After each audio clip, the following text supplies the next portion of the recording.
What's up, everyone? Welcome in. So we had to do the 2-minute warning to give Josh time to get in here, or John. I'm sorry, John. I was trying to give him time to get in here. He's still not here. So didn't work. I gave him 2 minutes extra. 2 minutes extra of time to figure to get in here, but no one was on the toilet from what I know. Maybe John is. I mean, maybe that's where he's at right now. It's happened before. But happy PFO to Josh and Vince. That's right. Mustard Beat. Happy PFO to Josh and Vince. So welcome in, everyone. Hopefully everyone's doing well. See, a lot of people came in here, but I will give credit to David for being the first one to comment tonight. So hello, David. Nice job. Welcome in and happy PFO. Ace joined him right afterwards. It is PFO Thursdays. We got Wayne in the house. We got Pop Funko UK. We got who else came in here? Corey came in here early. We had Pipsqueak Collectibles in here. So welcome in. And then we started getting Susan in here. We got Gator in here. We got Down Under in here, all the way from Down Under Australia. We got like the world represented almost in here, I think, right now. You know, so welcome in, everyone. Paul, what's going on? We got a anniversary here. 30 months as a Hall Pass member. Good evening, and glad you got your Hall Pass. If you haven't got your Hall Pass yet, check it out. You can go ahead and become a channel member, get all kind of cool stuff, and get a free super chat every month as well, just like Jetman did. Yeah. Thanks, Jetman. Also, Steven, Down Under. John is the slacker. Yeah. Better, you know, but 26 months. Thank you. Maybe we could do a 5-minute one. You think that might? I mean, Josh, I feel like if you would have done a 20-minute one, it might not have been long enough. We'll find out. We'll find out here soon enough. 5 minutes so far, no. What's going on, Gus? Welcome in. Michelle's in here. Welcome in, Michelle. Appreciate everyone jumping in and joining us tonight. We have, of course, a lot of great stuff to talk about. I think some unique stuff that happened this week and some other fun things that happened. Oh, see, we could have had maybe a 6 minute, maybe a 6-minute timer next time. 6 minutes. Maybe 6 minute would have been sufficient. And wasn't that bad. Look at Vince. Vince is like clear and Vince looks great. Great looking. Thank you. Look good. So welcome, you're welcome, in. Guys. I invested $60 into the channel to make sure that this webcam, so I look crystal clear. Guys, I felt bad that you guys weren't seeing this beautiful face in full HD quality. I'm sure people were feeling bad. People were sending over tips just to make sure you had that. I mean, people. Okay. Yeah, they were telling me go get new internet. That was the tip that they were giving me. Or get a new camera. Sometimes both. Welcome in, John. How are you doing tonight? I'm good. What's up, Steven? What's up, Colin? A lot of people joining in, jumping in, and joining us tonight. Vince, you doing well this week? No, I'll be honest. No, not really. No. No, I'm doing fine. I'm doing good enough. Listen, first time I was ever called an a-hole on Instagram. So, I got that going for me now, and I'm feeling pretty good about that. So, I mean, your first time as well, too. Yeah. I mean, we get called a-holes like once a week. I was gonna say, why are you sounding surprised though? I feel like you think I should have been called this many times before. I think doing any sort of content for 5 years, someone's gonna be upset. That's something you do. Yeah. So that's impressive. 5 years. It took 5. You know what? Almost to the day. Actually, you know what's funny? It's funny you said that. We just celebrated our YouTube anniversary. I think maybe 2 weeks. I didn't realize it. I saw the little thing in. Because I don't check my email but 3 weeks, and we just celebrated our 5-year anniversary like 2 or 3 weeks ago. 5 years is crazy. Well, it's crazy. Travis, half a decade is what the email said. Travis just became a channel member. Thank you, Travis, for joining the Hall Pass crew. Let us know on Instagram too if you want to join the chat as well too. We do have a chat. We talk about like other stuff than Funko too. I know people share like designer toys and other things they're into as well when things drop. So if you want to join the chat, or anyone that has one, reach out to me. I'll add you to the Instagram chat. But we have a lot of fun stuff, of course, going on over the week. We had some announcements, we had some drops, we had some drama, we had a little bit of everything, it seemed like. But that is a big congrats to Vince. You have to show, like, I like the stat thing. I don't know. One thing that was really awesome though, I think I had my like 8-year anniversary on Canva. That's how long I've been using Canva. Like Canva? Wow, really? YouTube and stuff. That's why I always got you guys onto it early on, because I was already using it. And I was like, this is perfect for all the channel stuff. And they did a really cool video for you. They showed you how many you created, and I was like in the top 1% of like creators creating stuff in it and things like that. And it was really cool how they did a little video for you with your stats and everything all built into there.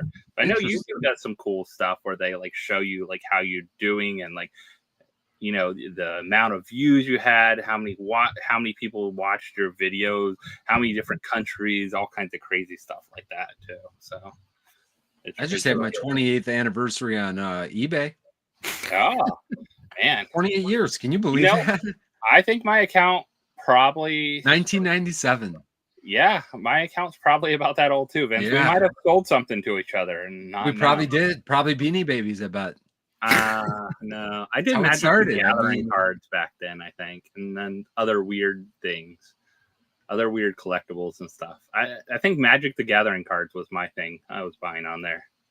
I don't remember anything else. What were you doing? Were you selling or buying on there mainly? I was mostly I actually selling. I literally was selling Beanie Babies. I'm not joking. I was selling Beanie Babies for my mom back then, because I was selling my cards back then. Like, I was still doing like sports cards for the most part. So I started selling there. I remember back in the day, I used to make trades. I don't know what it was like. I don't even remember what they're called. The like board type things before Facebook. Oh yeah, forums. John, listen, John, just listen for a second. We had to operate in the stone. You guys are digging into the archives. This is crazy. You would listen. I do trades, and you'd like have to trust the person on the other end. Like, you would just send cards through the mail, and then hope that they would show up. They usually showed up, and you got money orders for stuff. Oh, heck yeah, I did. I used to have to send money orders to Canada because a lot of hockey cards went to Canada. Yeah. We'd have to get money orders. You have to go to the post office or Walgreens and get money orders to send it. We're so old. Oh. It was crazy. It was like the weirdest thing. Like, I was like, I have to send this person a money order for this, like to get my whatever cards I'm ordering or something like that. But it opened up collectibles. Like, I will say, eBay opened up collectibles to spread throughout regions. Like, the internet, of course, did, you know, forums and stuff like that you're talking about. But it was hard to trust people then, right? Like, you had to like trust people. But I think more people did shows and other things like that. But that limited you to your local area. So, like, John, where you live, you're in trouble, right? Like, you don't got a lot of local area of Funko probably selling going on and like near you. So like those kind of things, it really shifted like that marketplace and everything like that. Well, at least now in 2025, we don't have any trust issues. Everybody's trustworthy. So I mean, everyone. Yeah, that's true. Well, it's actually how did it get? Well, it did get worse. It got a lot worse, it seems like. I mean, eBay became then like they would like block your account, and they were good about like refunding people and issues and resolving stuff. But then PayPal came around and integrated with eBay. Yeah, and eBay bought PayPal, and then all this stuff became like these pieces and parts. But yeah, it was that was the first real. I think it feels like that was the first real marketplace that opened up trading, at least throughout the United States, and then end up globally now too. You know, if you think about it, it's insane. It's insane how long they've been around. Like companies don't last that long too. Internet companies, online companies, they change, evolve, things like that. But man, eBay's still around. eBay's still doing business. So, and you never know what you'll find on there, Funko wise or whatever else. So no, yeah. Never know. So, what do you guys want to talk about first? Okay, I think you guys kind of. We should talk about. I think we should talk about Fun Days first, because I've been getting some strange messages, and I feel like there's some confusion out there in the world that I feel like we should clear up, and obviously and get your opinions on. Yeah, Fun Days. Let's see if I can get us to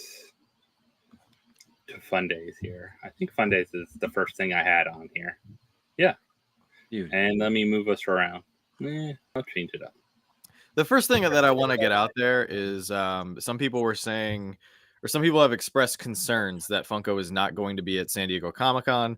Funko already announced they're going to be at San Diego Comic-Con. There will be regular exclusives. This is not in place of the booth at San Diego Comic-Con. This is in place of Fun Days. And also, some people have messaged us saying that this is not Fun Days. This is Fun Days. Just because Fun Days isn't happening at San Diego Comic-Con doesn't mean it's not Fun Days. Fun Days, for those of you guys who don't know, actually used to happen at Funko Hollywood, and it happened in other locations before they integrated it with San Diego Comic-Con. So this is not something technically new. It's just, I feel like a lot of people in the community, I mean, even me, I wasn't around in like 2008, 2009, paying attention to the parking lot where Fun Days was being held. Right. We've all pretty much, it's been synonymous with San Diego Comic-Con. So yes, this is different, but overall, I think it's good. What do you guys think about it? Well, before I say it's good, I mean, how limited is it going to be now? Like, if it's going to be at Funko Hollywood, they're going from not stadium, but they're going from a pretty darn big venue last year to this, and they cut it down last year because they did it over the 2 days. From what I remember, my memory is not that good, but I think it could be shifts. Like, I think that's what is that what you think? You think it's going to be multiple times, blocks of times? I don't think everyone's going to be there like all at once. Every half hour or every hour, like a new group of people gets to go in. If they were smart, I think they're going to want to maximize over the course of the 3 days the amount of people that they can get in the door, because the more foot traffic you get, the more tickets you can sell. The more money you're going to make. So if I was Funko, which, I mean, Funko is in the business of making money, I'm sure there's going to be quite a few tickets. Is this 2 weeks before? When is SDCC? About a month, almost. About a month before. That's what I was gonna say. It's like mid-July, no? It's a week before, I think, Anime Fest, which they're doing in LA as well too. Funko, right? They're doing the Anime Fest or Anime Expo. Sorry, Anime Expo, I think, and which I think is genius LA, as well. Which is beginning of July. So maybe it's a couple things. So you have two things. One, this opens it up to people that don't have San Diego Comic-Con tickets and kind of have to deal with the hustle and bustle of San Diego Comic-Con. I know you mentioned it kind of in your video, John, about like prices of hotels go up, Airbnbs go up, cost of everything, flights there go up, all those kind of things as well too. And I will say, like, LA gives people other experiences that they could do as well too. I say the downfall of it is those people that like to go to both of these, it's going to be double the travel, especially international people that love to chance to go to San Diego Comic-Con, and they're lucky enough to get a Fun Days as well into it. It's going to probably eliminate those people from going. Like, they already got their SDCC tickets and their hotels and their airfare and everything like that. So most people are already kind of locked into going to San Diego Comic-Con no matter what, right? And then this is the extra experience, which will add more to someone's budget, that wants to go to both events. You can't use the hotel for both events. You can't use the airfare for both events, all those kind of things. Like, for me, if I wanted to go to both, how much would that cost? That'd be insane, probably. But it does open up different things. I think they can do some unique things. I love the little trailer they did, the fun little video trailer. I think they did a really good job with that. I think that's what it's going to be, is more like games and activities and maybe a scavenger hunt. Maybe it'll be maybe they'll utilize other parts of Hollywood or something like that too as well, not just in the store. I don't know. It would be kind of cool if they had different opportunities to do things outside of the stores. I don't know how much room they have nearby, other places, venues they can rent and be a part of it and things like that, and incorporate, like, kind of like if anyone's ever been to South by Southwest EDU or something huge, a conference like that, those companies in that don't just take over the conference area, they take over restaurants. They could turn a restaurant into an experience instead. Like, companies come and buy a restaurant for a week or a week and a half, and they build stuff that's amazing and crazy out of it. So they have some opportunity to do some other things, I think, beyond just the Funko Hollywood experience. I think what you'll miss is the gathering of a bunch of people in one place, though. Like, your friend, that could happen outside. I'm sure there's still going to be opportunities for that. But I can sympathize. The number one complaint that I saw that I can sympathize with is exactly what you just said, Josh, that people are going to have to travel back and forth 2 or 3 times. And, not everybody's able to take off that much time from work. Right. It's also expensive, even if you can take the time off from work. So from that aspect, I understand. And, maybe Funko should have given us more of a heads up and tried to figure this out. Like, they should have had the decision for Fundays ready to go before like February, definitely before WonderCon. But I think they were gunning for a regular Fundays at San Diego Comic-Con, and I genuinely believe, and based on some of the people that I've talked to who are closer to Funko than I am, they made this decision solely because of Thrilljoy and Rocky Moto, and they did not want to compete. They were just too afraid of having people choose Rocky Moto, or Funko, Thrilljoy, or Funko, and they wanted to guarantee to sell out tickets. So this was the route they chose because they're scared of the other two. You think that's that 100%, because Rocky Moto and Thrilljoy has already locked down content creators. They've already done marketing for their events. They already have like products, I'm sure, in development that are going to be given away. Like, I mean, Rocky Moto already sold out their tickets to their party. Like, people are already locked in for those nights. So yeah, 100%. How many people do you think they sold out tickets to that aren't going to flip them on the market though, too? Like, I haven't read any agreement. I haven't seen anyone post anything. Like, do they have anything saying you cannot, like, this ticket is for this person with this ID? Because it's easy to sell out an event. I mean, Fun Day sells out every year, not because of the amount of people that are going. It's because people buy them to sell them for $500, $600, $800. We know that. Just because people buy them to sell them, that means that there's so much demand that there's other people who are willing to pay 4 or 5 times the ticket price. I think that's the part, though. You think that Funko's scared of the other, like, they don't think they were going to sell out? Like, I think they've fallen a long way if they're really scared of. And I'm not saying that there's nothing to be like, I'm not saying that they shouldn't be worried about that. I mean, if they wanted to do it because they wanted their own thing and they wanted to do it at Funko Hollywood, maybe it saves them money. Money. I think that's maybe it's just one of those deals.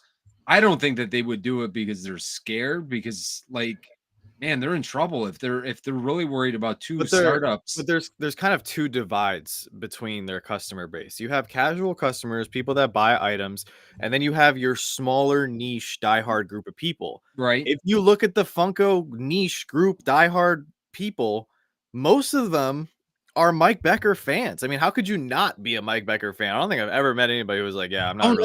I totally get that, but so even for me, like, even if I got tickets to the Rocky Moto event versus Fun Days, say they were at the same exact time, I don't know if I saw like a lot of people over in the Rocky Moto line. Like, if I, in a perfect world, I had an option to both tickets at the same exact price, I don't know. I think I'd be kind of curious to see.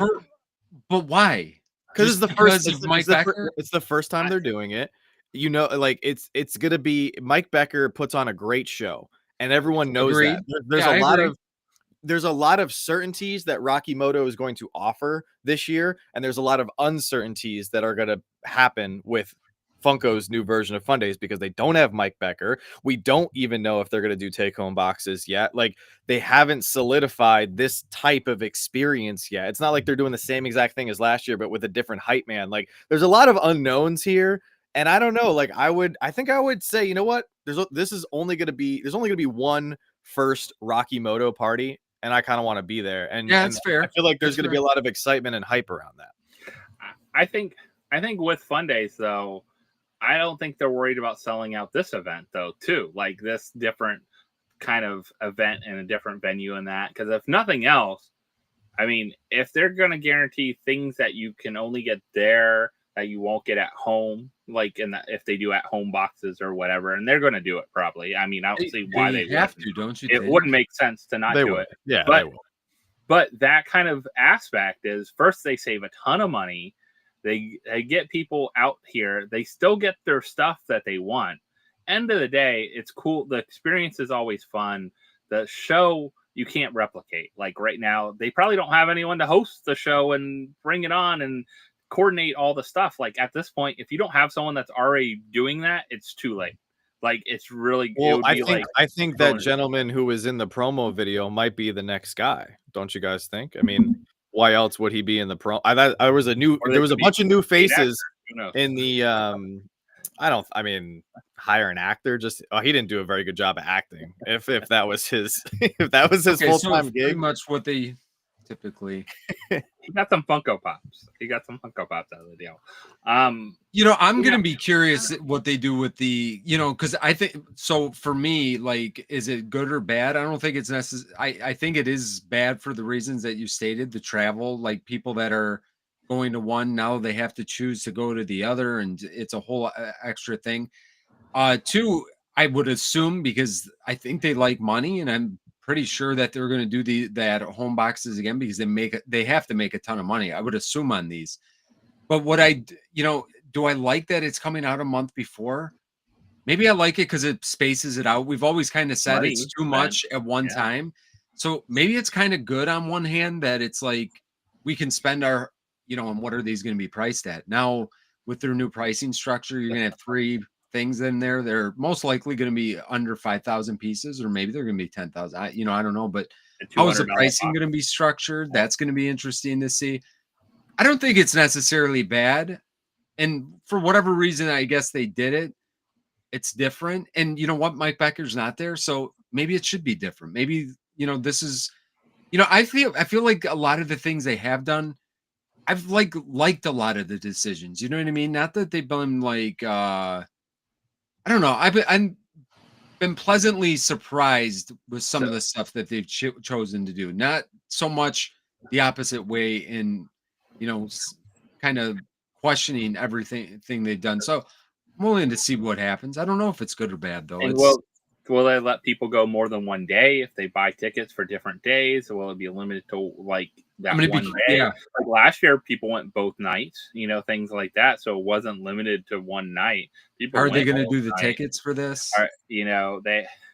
I think one of the things that would have been really cool with this could be an opportunity for something like this. Though, is take what Fun on the Run was, take what Fundays is, combine them together and do 3 different zones or something like that. 3 or 4 zones throughout the United States. You got a West Coast, you got a Central one, and you got an East Coast one, or you got a Mountain Central East, or you got a North South, whatever. You could have these Fun Day experiences and bring them to a town and have people come out that would maybe never get the opportunity because of how much time you have to take off to go to LA, to rent hotel, so that where you can make a day trip out of it or something like that and go over and check it out. So I don't know. I think they have an opportunity to kind of turn this into something more, maybe too.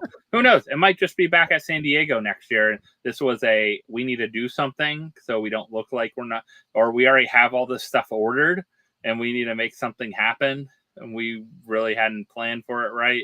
So we're going to change it up. And maybe 6 months ago, they started planning this kind of experience. Who knows? Yeah. So, Gator, yes, we're just going to ignore the Diamond Jar Jar. Let's just pretend it didn't happen.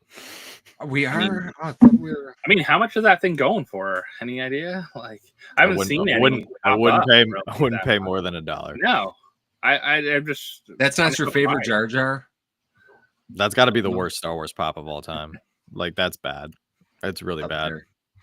Yeah, I figured we could talk about Celebration in a little bit, but overall, I do think this, like you said, Vince, I think we have the potential to be pleasantly surprised from this. Right. I hope the take-home boxes are not overpriced and like just out of whack, because a lot of people will obviously be very upset if they are super expensive. I also hope the quality of pops. I actually hope they may mix things up a little bit. I don't want to see all Freddies and Frannies. Like, I want to see some cool limited pieces. Like, even if they do say, hey, we're going to go buy this limited piece structuring guide, and the boxes, let's say the boxes turn out to be like $200, crazy, right? $250, like something ridiculous. But if they give us the quality of items, like characters that we haven't seen in a while, like, you know, or maybe some niche characters that some of us have forgotten about, or just some really cool, very limited variants, like, I'm fine with paying for that really cool thing. I also hope, now this I know is a very long shot, I really hope they're not cookie cutter boxes. Like, I want to see everything all mixed up. I don't want to see like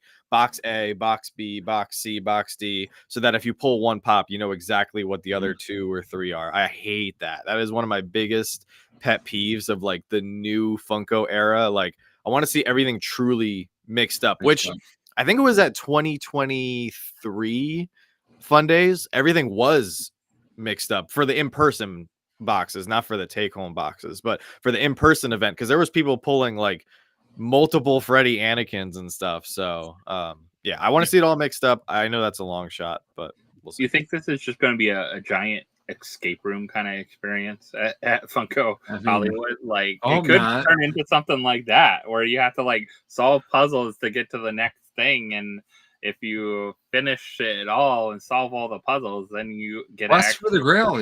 Maybe it is. Well, they have to keep people, if they're gonna have people come through in waves, they got to keep them on a schedule. They can't. That's what you do with an escape room, though. That's perfectly what they do. Like, if you fail, you get nothing. Yeah, you get nothing. Fail or Grail, Grail or fail. No, overall, I think there's going to be a lot of opportunities for people to interact with one another, just like at every experience, you know, every con experience, every Funko party experience. And then on top of that, this is going to give a lot of people an excuse to, I feel like, bump up their, you know, everybody says, like, we want to go to Funko Hollywood at some point one day. So I feel like if people are able to get tickets, they're going to be like, oh, sweet, I can knock off Fundays and going to Funko Hollywood all in one trip. But a big question mark right now is the tickets. How are they going to sell the tickets? How they're going to release the tickets? How much are the tickets going to cost? And it's got to be soon. It's got to be soon. I mean, we're already June. Well, they said sometime in May. We only have 6 more days left of May. It's got to be of April. I mean, you got to get lodging and stuff like that. Like, we're 2 months out. Wow. And for the sake of giving people last minute notice, I hope they do allow people, if people get tickets to all 3 days, like, I kind of hope people can do all 3 days, even if it's the same exact experience every single day. Let people do that. If they say, hey, only one experience per person, I could see that being kind of tough, because they're only giving people 60 days notice. Like, that's not really fair. And if people are coming from super far away, like they traditionally do, 4 cons, 4 fun days, not to say that I'm sure there's plenty of other stuff you can find to do in LA, but if people are coming for Funko, then let them have as much Funko as they want. I appreciate that, Alex. I think that would be hard, though, because then it just becomes, truthfully, it'll really become, if you're allowed to go all 3 days and get tickets for all 3 days and you get stuff, it'll become like we've seen. I mean, what kind of the Funko booth has become? It's just a flipper market. So then it's just like, hey, let me go in and get my stuff and go. I don't know. I always thought, once you buy your tickets, if your name is on those tickets, you cannot transfer those tickets. Like, if they did stuff, but you know, people get around that with every sort of event or every drop. Well, they don't do that. That's the kind of big thing. They're not supposed to be transferable. I'm pretty sure they've said that before. They don't care. They don't check IDs. They don't never enforce do all those kind of things. I mean, it's just. I mean, it's kind of like I buy a pass for Universal. I can't give Vince my pass for Universal to get in and go when he wants. We tried. He just doesn't have the beard like me. He just couldn't do it. So, you know, I don't know. Really quick in the chat, so before it gets too far away. So Tech had an interesting comment a couple minutes ago. He said, if Funko is worried about the other competition while they're only on year one, they what's going to happen when these companies get more traction with time each year on year 2, year 3, etc. I think that the other two companies in particular that I feel like Funko is at least a little bit worried about, they're never going to be worried about them in terms of big sales, like big picture kind of thing, because Funko just puts out so many different products. They're already in so many different established markets throughout the globe. I genuinely think they're afraid of losing the hardcore, that core group of people, those hardcore collectors who are just diehard for the company that they're fans of. They are at jeopardy of losing them, technically, like losing us. I mean, the people that have channels, you guys in the chat who are diehard enough to follow us and be engaged on social media, like that is anyone's game. Any company has fair game over those people at any given time. The casual customer who just comes in every once in a while, makes an order on the website or buys something in the store. If you put out product, you're always going to have those people. It's what we're talking about. It's us right here that they need to be worried about. Funko could buy them out. I don't know. I mean, maybe. Brian Mariotti's got pretty deep pockets. But Mike Becker, he's got so much pride, he wouldn't sell. They could offer him like $10 billion. He wouldn't sell. He genuinely loves making collectibles. He loves interacting with community. And that's why if Thrilljoy and Rocky Moto succeed this summer and do well, they will continue to grow and have more fans and ultimately sell more product, because they're doing exactly what Funko did 20 years ago. They started with a community and they branched out to what they are today. So I will say, like, there's always been other things on the market, though. Like YouTube's is a great example. I don't think they do an event, though. I had never heard of a YouTube, and I'm maybe not enough into it where I have heard of something like that. But YouTube's is pretty decent size. They're in a lot of retail spaces, those kind of things. So if you think about like those kind of markets, there are other markets that have been always kind of competition. I would say like Fig Pin really isn't a competition for Funko because it's a different kind of the side, but it does take away money, and they do have booths at every con pretty much. I mean, they were at Star Wars Celebration, they're at other, pretty New York Comic Con, San Diego Comic Con. They do events, so they do kind of like their events where people get APs and all those kind of things and stuff like that. So I think figuring out I think that part is like the event part is a big part of the community thing. And Funko might have this in sense for this year, but maybe they move it back next year. Maybe they see how it goes, what kind of feedback. I think Mason, talked about FunCon, both at, when they were celebrating at Hollywood, they did one, of course, because of other issues and things like that. But then they also had the one that was at like HQ, kind of celebrating other stuff and doing things. I think there's ways to do, there's other ways to do other events for them that utilize kind of spaces they already own and places they're already at. So I think if they utilize that well, maybe they don't do a big event every year. Maybe it's like how much of does it cost for money? How much does it cost for everything else they're doing? With San Diego, New York Comic Con. I think that's a big reason they don't have Fright Night. It's one, you have to either go to the Java Center is the only place to do it really right there. So you have to have something arranged with them already and do that. And people then have to have con tickets to go, where San Diego has been at least off site of the con.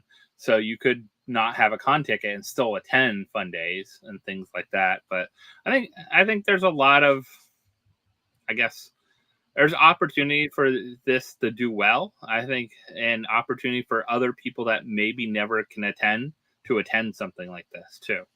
So I think that's the kind of, to me, that sparks the interest, right? It's like maybe people that never get to attend because they can't go to San Diego Comic Con and do all those kind of things and spend all that money, and could go to something like this where it might be just, you only have to sign up for the 27th and that's it. And, or you sign up for the 28th or 29th. It's not only on this day this is the thing, and it's in San Diego during San Diego Comic-Con time, where it's already hard enough to get hotels if they announce it like this late. A lot of those hotels are gone. You know, a lot of things are hard to find. A lot of Airbnbs and the ones that are left are you're paying through the nose. Yeah. But you mentioned, do you have a slide for or anything for Star Wars Celebration? Because I did want to talk about Star Wars Celebration a little bit. Because there was a lot of big announcements that came from Star Wars Celebration, and I think that Funko, they need to step up their Star Wars Celebration game. All right. But John, what are you talking about? We've got 5 quality pops right here. I will say, step it up from this. I did. The Darth Vader is one I grabbed. I love the Darth Vader is super cool, and I will say that even though I'm not a fan of, I love Mando. You know, Kylo Ren's cool. Rey, I'm not really a Rey fan, and you know, if Darth Vader's Darth Vader, he's the best. I think I'm just sick of seeing these characters done over and over. Yeah. But I will say I appreciate how Funko leaned into the theme of San Diego Comic-Con with Japan and everything, and you know, a lot of the videos that I watched covering the con, a lot of the creators I was following, they brought up several good points, and one of the good points that was constantly being brought up is there's so much of Japan's history and fighting as samurais and everything like that's embedded in Star Wars and the storytelling there. So I do agree that, you know, Funko did a good job, at least by throwing in a little creativity with these pops. So I can get behind that. The Jar Jar is just so bad. It's just, I don't know. I mean, he doesn't even fit that style too. Like, you think they would have him fit that style as well if they're going to do that one? Like, it's completely just a repaint. It's just and like they even put the awesome Star Wars Celebration sticker on it, which I'm like, that's the only one with the Celebration sticker at all. You know, you should be able to just buy the stickers now and put them on the other ones because they would have looked great on the other ones. I really wish they did that for those, but for some reason they decided not to and only put on Jar Jar. And the weird thing is Jar Jar doesn't even have a limited number on them, so we don't even know how many there are out there of them.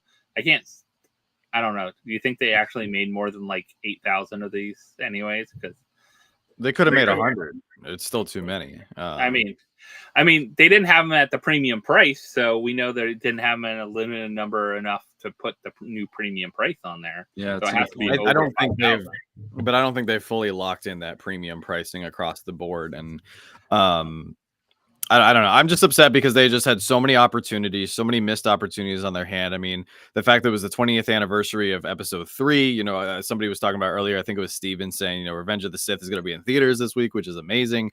You know, they could have done something really cool there, given us a character from Episode 3 that we've never gotten before. On top of that, they made several crazy announcements, like the new Darth Maul show looks amazing. It's going to be animated, not live action, which I think is a fantastic move by Star Wars right now, because some of the Star Wars animated shows are the best pieces of Star Wars content that we've ever gotten. The new Visions that's coming out, like more Visions. The Visions is fun. I don't think I don't think Funko needs to make any more Visions pops. So I think they can pass on maybe that project. But Funko just has not made so much from recent Star Wars projects that they could have really stepped up and given us a sweet Star Wars Celebration exclusive, especially since Celebration only happens every 2 years. Like, I just think they really, really, really dropped the ball on this one, and I don't understand why. You know what, there's so much money to be made. We say it all the time, though. I don't put this all on Funko. I mean, it's got to be like, who is heading the? You know, Star Wars has to approve this stuff. Like, Disney has to approve it. You know, whoever's approving this stuff.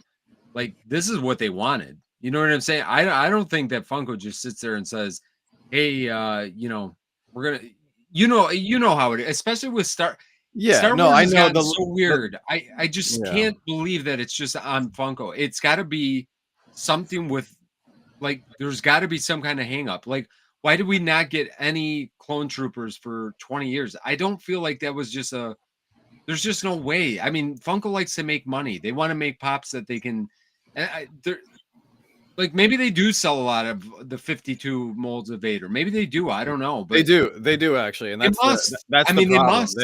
They like, so from what I was seeing and hearing, and I was talking to two people who did go to Celebration from the Funko community, and they said people were gobbling up the Vader and Mando like crazy. Oh, yeah. And it made sense because they showed the Mandalorian and Grogu movie trailer for the movie coming out next year in 2026.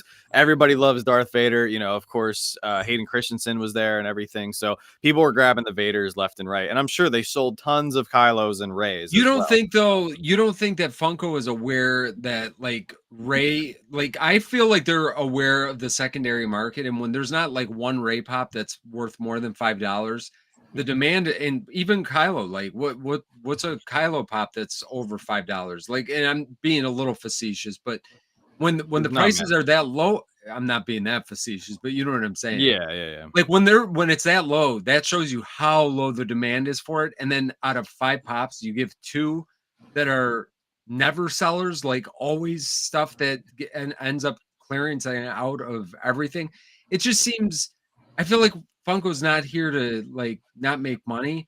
I feel like there's certain IPs that they're told that this is what they have to do. I refuse to believe it's all on them. I agree with you on that. And I think that's the story with Rey. I think that Disney is so hell-bent on making sure that there is a strong, not even strong. I mean, Rey is the only female character up here. So I think they are just so determined to keep forcing Daisy Ridley's character of Rey to be at the forefront of most people's minds, because apparently that Rey movie is still in the works. Apparently they're going to try to bring back her character into, you know, rebuilding a new Jedi Order and stuff. So they want Rey to not be forgotten, and they want to kind of use her as a strong female role model for kids and people watching Star Wars right now. And you can do whatever you want, but like you said, like the aftermarket will speak volumes about what people want, what they don't want.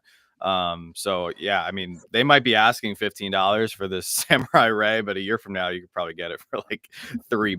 I mean, you know? Maybe sooner. I mean, did you guys see the Black Series, the last Ronin set, the Black Series 2 pack with the droid R5 D50? No. Maybe. I don't really collect Black Series. Here. I mean, I saw it and I just thought it was an amazing set. So let me share it. I didn't put it on here but this is the set. Oh, that's cool. Yeah, that's cool. So that is the set of 2, but wait, the boxing of the set also made it. So imagine like if Funko did a 2-pack like this, but also this isn't a normal style packaging for a Black Series figure. It's very unique, and they did it spectacular. I think it sold out on Amazon really quick when they launched it. Launched first on there. I think it's still on Hasbro if anyone's looking for it. But look at like how it opens up and everything, the Black Series figure, but the box they put around it, the story they're trying to tell with it, and everything like that.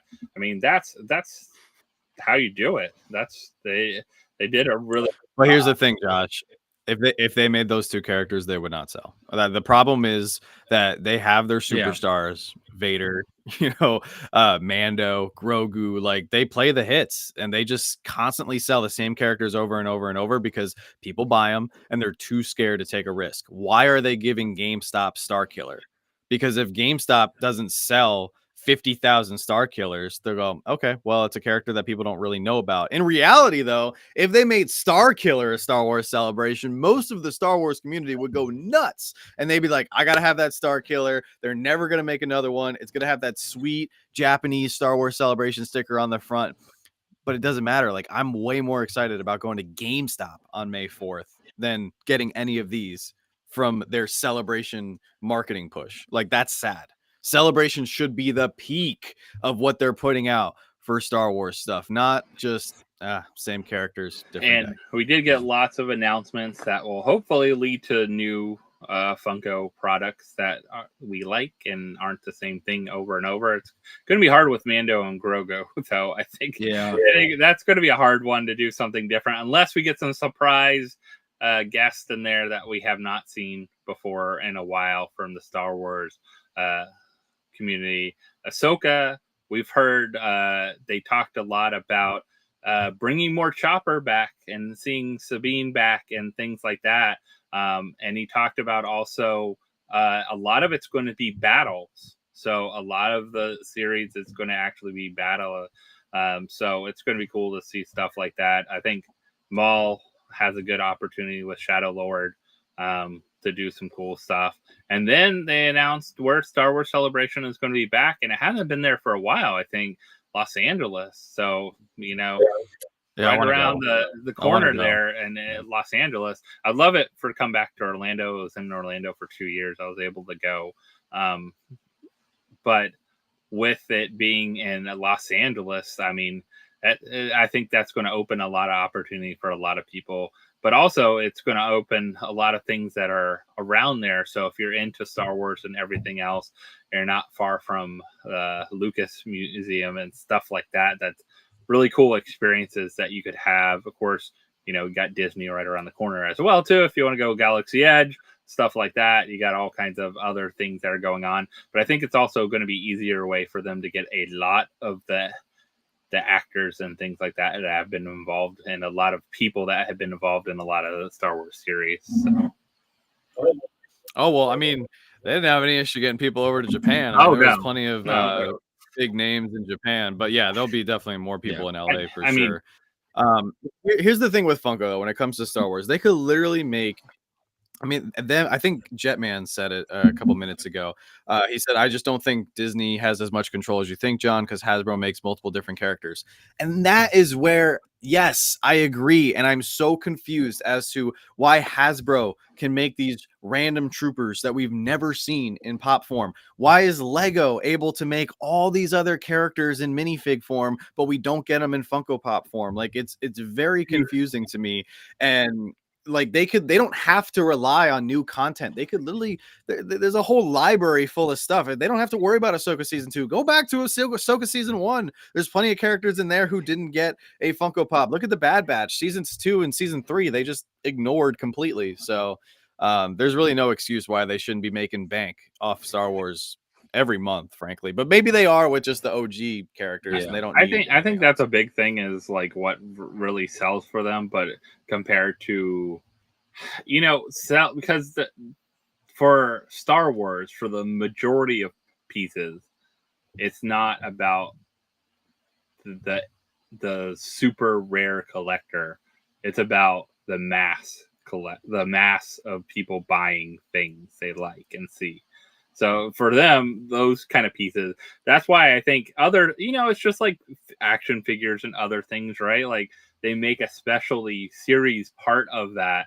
And if they did that, and they did a great, I have to say, I loved when they did Smuggler Bounties box. That was my thing. They did very unique things. They didn't do in big bulk. If they brought something like that back and did those unique characters like that, I think that would fill that. Unique characters, unique molds, unique styles, that would fill that void. You know, that something like that where you're getting the collector that is interested in those type of things and having those and being able to pay for it. And you might have to pay a little more of a premium for it, but having that as part of it would be a really, I think, amazing thing to have there. But I mean, I had every Smuggler Bounties box, you know, from the beginning. There's a lot of good. There was a lot of good pops in that. We just pulled one the other day. The Grand Moff Tarkin, I think, was a Smuggler.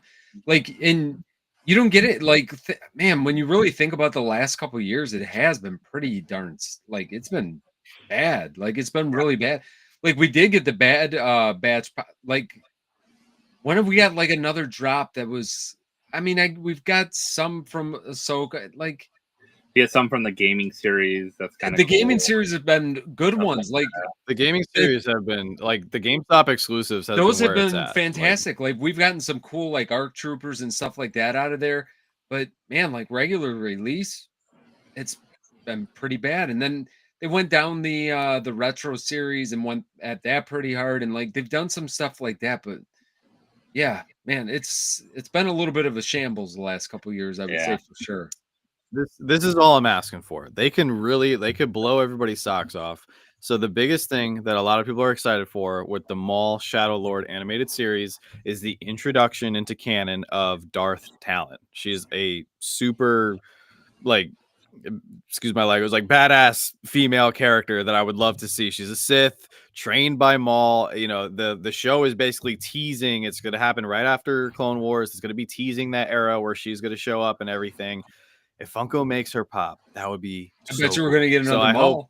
hope that happens. At least Yeah, 4, we're probably gonna 5, get 12 at least Maul, 5, but- at least 5 from that series. Which it was just crazy because how long we were like, there was only like 1 or 2 Mauls. That was it. Like for a long time, and then Whenever we say that, it always it was gets like us. it was just like Thrawn, right? Like, oh, there's one Yeah. Thrawn, and then we have Now Now we got a 8 diamond Thrawns. Thrawn. And yeah, on the last thing I'll say about Star Wars is no NFTs, NFT Series 2, no talks, no leaks, no Yeah, nothing. hopefully they announce Maybe- something tomorrow because we don't have yeah, I anything mean, on the horizon. I think by tomorrow. Now, I Gotta did be, right? mention this on. I think someone else posted this. I forget. I think Pop Analyst might have posted about like what do we think we're gonna get? Are we gonna get news on Friday? Well, one of the things I said, if they do news on Friday, it actually sets up perfectly for that May the 5th that they do a Friday drop, which would be awesome if they actually did the Star Wars. Watch, they'll throw like Looney Tunes or something in on that day. But you know, it would make total sense if they did that. But who knows? I think we haven't got anything for a while, so it's kind of weird that it's been quiet. They did do another mini game today. They started that. If you're doing Drop Arcade, they're doing a mini game to trade in your max token heads, and the top 10 will get a monster crate. It's nothing like spectacular or anything. Someone did win a proto though. Someone won a proto in 2 packs. All 3 of them were in the top 40 of the people that turned in comments. So the top 40 of numbers. But I think everyone kind of had a chance in there that was doing it. I think everyone that was in that top 40 did at least 1,000 comments burned or over. So kind of crazy to see that.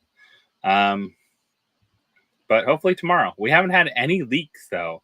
That's a weird thing too. Like they must have really kept people quiet now. Yeah, we haven't got any kind of. Usually we get like some kind of leak or something like that, and it's been since April Fools. We haven't got anything, right? Or no, yeah, Yeah. April Fools. Wow. was it That's weird for Did drop. Aang come after April? No, April Fools. That was before that. Yeah, you're April right. Fools sold out, and it's the one that you can get for now, $20 or so if you want. Yeah, you're right. That was the last one. I've Wow. grabbed some packs. Was it was it? That's that long ago. That's crazy. Wow. So I think Drop Arcade, but I don't think it's a focus for them. Like they're not making as much money off that. People are just burning stuff, and they're doing kind of mini games, but that doesn't make them the money. But I wonder also if it slowed down because they had such an issue with Shipping? with 2 drops, and they have to get pops resent. Stranger Things Series 2 and one other drop, I forget. But Stranger Things I had a lot from, so I know that one is delayed. Yeah, there was another one. I don't remember what the other one was. I don't know if I'm still first. I had quite a few maxes to burn, so I wanted to get my points up anyway, so I might as well play the game. I don't know if I'm still first. I know I'm not. Poppin Stock has a cool tool, so if you haven't been over there, have you guys checked that out? Where you can check out the tool they built to check out mini games. Yeah, I've seen that. So they're doing that for the different mini games now. They have a tool where you can actually check out what's going on. So if you haven't checked out their site, if you go over here, you see arcade mini competitions, and then you can scroll down, and I am in first. Look at Josh. I'm in first. I don't know if I have any. I was just burning what I had and some extras. I picked up some for 5 cents, so it's like I'll put them in there, on the hub, Nifty Blocks, Atomic Hub, that kind of place. You can grab them. But I was like, you don't win much. I mean, if it was something cool, I'd be more impressed. But it's nothing to drive the market. I'm surprised they just did. You win a crate, a monster crate. I don't know. Doesn't feel like super crazy. But Funkoween, all those crates. Funkoween and Stranger Things were the two that were delayed. Yeah, that's crazy. I'm still waiting for my. They had damage. Mythic. Oh, you're so what? What's the word on that? Are they just going to give you a giant credit? You know, I don't remember, Josh. They told me that. I thought that they told me that. You know, should I stay on top of this kind of stuff? Yeah, probably. I think you should go it's on an expensive thing. Talk to someone or something like that. They messaged me. I forgot what they said. I think they said it's going to be a little bit longer. We still are trying to. I could probably find the email. I probably should. And I probably should reach out regarding my grails, my turtle grails. I probably could have got $150 credit. I know that was $150 credit you could have had on a drop coming up. Yeah, I should have done that. Maybe I still can. I don't know. I don't know if you can or probably not. But I wondered, like, I mean, that's a lot to have 2 full orders like damaged. That's a lot to deal with, and now, you know, getting them shipped and delays and all those kind of things. They were doing really good for a while too, getting stuff out pretty quick. The only one that we had the delay on was that Battle Mech had some delay. I think the first one, and then we had Transformers. Remember Transformers? We waited a long time. Yeah, they've done a good job in general. I mean, you know, you're going to have issues. I mean, I'd rather them. I mean, they have to do it. If they got the damages, they gotta replace it before they send them out. So it's not a complete nightmare. Do you guys want to talk about the latest update to the drama for the week? What's that? Sure. What's that? Where you're called a hole. That is that considered drama? I don't know. All right. So we got some. I didn't post everything. If you want to go check it out, you can go check it out. You can go read back and forth with Vince and Funky Pop too as well. Yeah. You sure can. You sure can comment over there as well and like Vince's comments back and everything like that. I mean, interesting conversation. So of course this is where it should have started with back to Vince. You don't want if I can address that for 1 second, because I believe I was called a gatekeeping a-hole is what I was considered.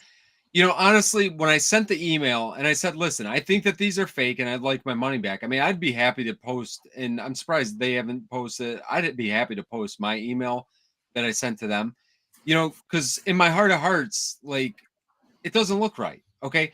But if he would have responded in a way of, hey, I'm sorry about that. Let me do everything that I'm doing right now. He's doing all the due diligence now after the fact. If he would have just said, hey, let me figure this out. Let's see what's going on. I'm going to get back with you. Really forget about the money. Like, I'm not even kind of like I am with the Mythic Freddy and this guy. It's besides the point for me. You know what I'm saying? Like, you should have done this research beforehand and not just trusted a couple pictures that you got from some person in a different country in a place that typically most of the fakes are coming from. Do the due diligence before. Now you're doing it after the fact. It's like, it's kind of pointless at that, at that point. So, I don't know. Like, I see, and I've gotten so many messages this week, and I don't get that many messages. People don't really care about us for the most part. But, I've got so many messages from people this week on, really the defense of this at this point is just, it's silly to me. I would just like to see it come to a conclusion. I don't know why there's still investigation on his part into whatever's going on. And I guess I do understand why, because like the other side of it is going to just be too devastating for him to have to deal with. And I'm not looking for a refund anymore. I'm moved on, but I think there's a lot of people out there that are not like me and shouldn't be like me, quite honestly. And they probably are not happy with it. And I mean, you know, and who knows how much they spent? Like you have that box, but who knows? Like all these people that bought into runs that were $400 or $500 runs, not just a $60 run, or they bought 5 or 6 boxes or 4 boxes or whatever kind of deal. I mean, it's hard for those people to understand. I think the crazy thing to me is the conversation that happened. Like this is what, first off, if a deal is too good to be true, yeah, I said it in our probably chat, not true. Like if no one at all is going to sell you grails for 50% off, grails that can easily sell, there's no problem selling these if they're legit grails. Like you can put them up and they will sell like wherever. And also, if you didn't, Savage would buy them from you for 70% at least. So yeah, well, why would you sell to someone? Like I don't know how this relationship got started, and they still haven't revealed anything about like who. Listen, if you go look at his matches, But the thing that bothered me the most, not the most, because there was a lot of things that bothered me about this, but when you look at his message and he's asking about master cases of the C3PO Freddy, a 520 piece C3PO Freddy. A master case is what? Is that 36 pops? I don't even know. yeah, But there's no such thing as a master case for pops that were given out at Fun right, Days. right. Do I even have to stealing them?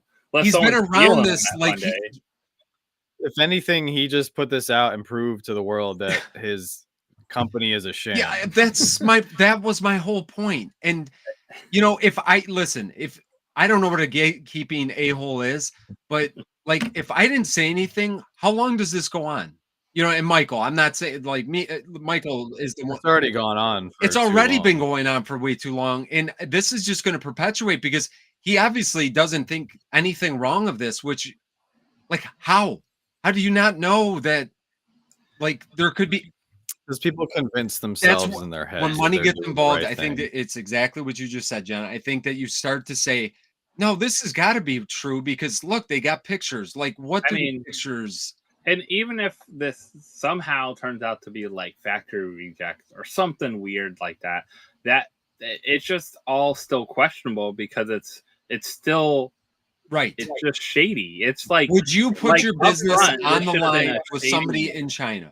Like on master cases of a pop that was not sent to any distributor, should have only been sold by phone. Like, how do you not know that? How do you not know that? And you're going to put your because he's probably been doing it for so long. He's convinced himself that this is how that company gets to do business, and it's just like to any normal collector who's even been in the game for. I mean, there's probably some people in the chat. You've only been collecting for like 6 months, but even now, you're probably like, that doesn't sound right. That doesn't sound like for San Diego Comic-Con this year. It's not going to be an option on Funko's website to buy a master case of Freddie Indiana Jones or whatever they put out. And there's probably not a way that you're going to be able to like pick up a case of something that was super like 500 pieces.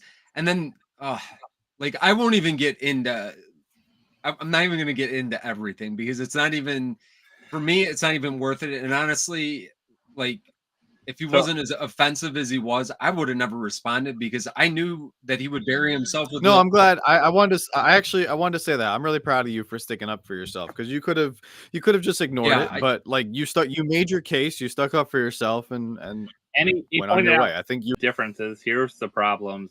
Here's how you didn't handle it well. Like this is a learning experience from your business, and if it's a problem you're having with your distribution company or whoever you're buying for, man, they should owe you an apology really quick. Like and I haven't seen that yet. They haven't said no. Like, I'm sorry, Vince. Like I was like that would have been. I would have felt.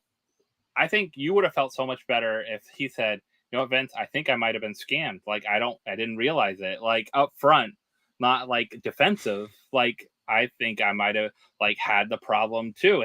And this is legit. When someone says they buy from Tmall, which is a pretty much a part of Alibaba Group, which is part of like a business to consumer market online, which sells these pops for really good deals. I mean, I can get for $10 to $12. You know what? I've seen these before. I wonder why I did not buy these. They're such a good deal. I can get that Ghost Rider for $19.12. I only have to buy. Oh wait, you have to buy a case. 20.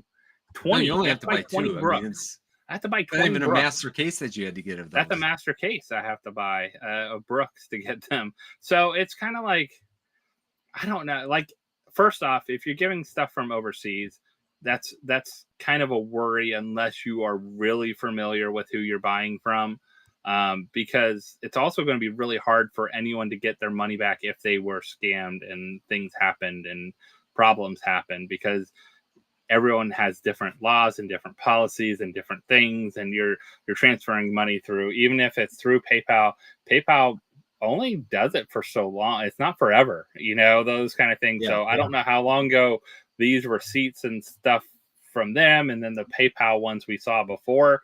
And that's kind of a weird thing too. Like, how many distribution companies get paid through PayPal? They might, but a lot of them do business in other ways. They have their own distribution companies have their own platform. Usually you're paying through in different things, unless they're invoicing you how this is. But there's a lot of like red flags for as a buyer, that you keep buying from the ones, and that's the problem. And hey, he might have been taken advantage of him, and I feel bad if he was, but it's a red flag early on.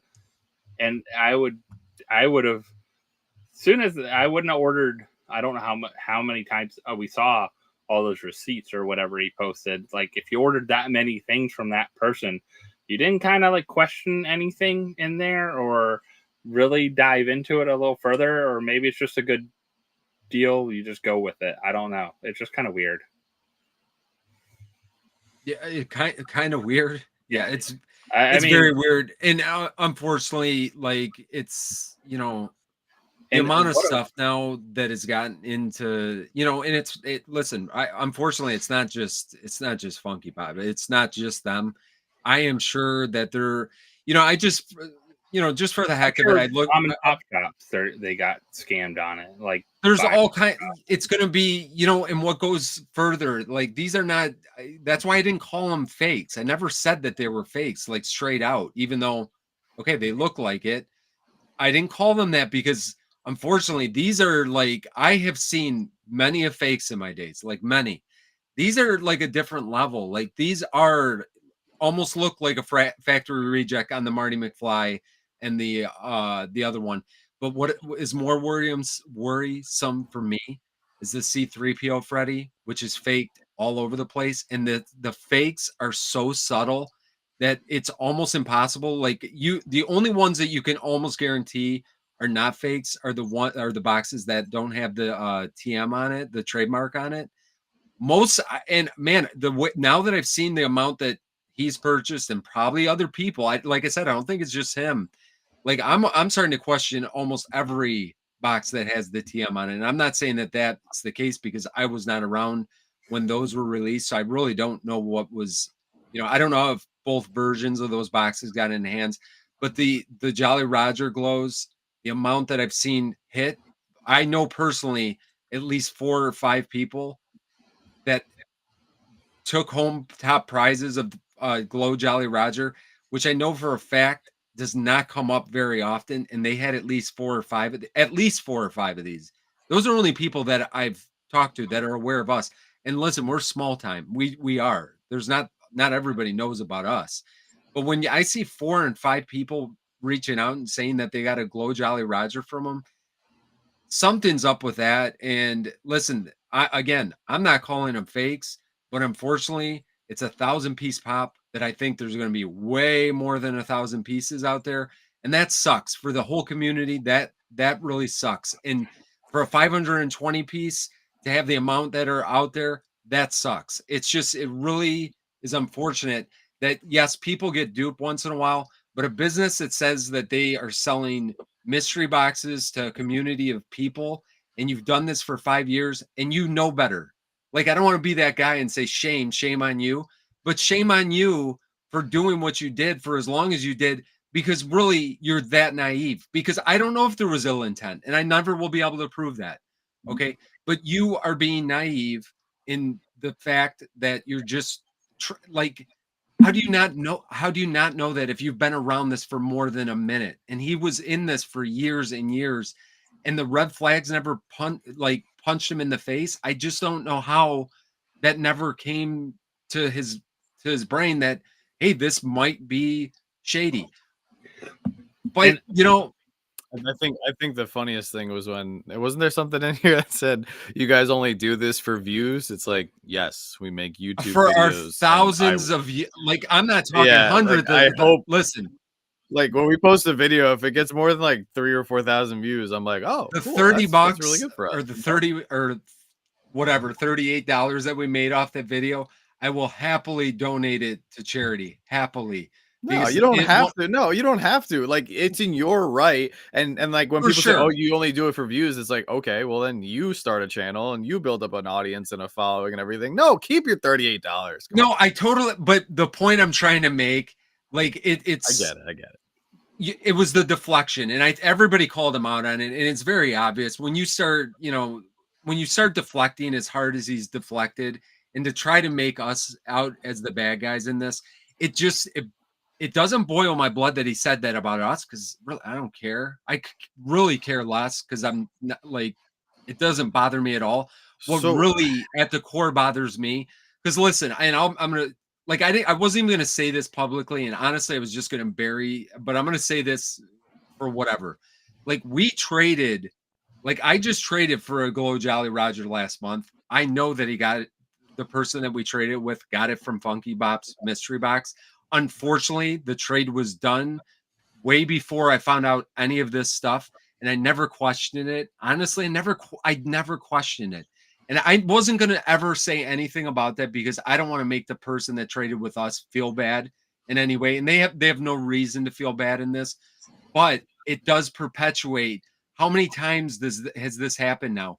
Like, I know that there's other people that got top hits out of their boxes, or bigger hits out of their boxes, that have already sold or traded their stuff away.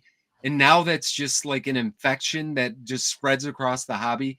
That's what bothers me. That's what ticked me off to the point that we did the video that we did, because I 100% never would have done a video like that, because it just never interested me. But what that did, or what he has done to the community that has to now deal with the aftermath, forget the money that's involved. It just puts a huge black eye for everybody else. And that is really what, was the tipping point for me. It's not to bring him down. And it's, honestly, and I said this to Michael, I said it to Bree when we were going to, like, I felt bad even doing it, because I don't want to hurt somebody's livelihood.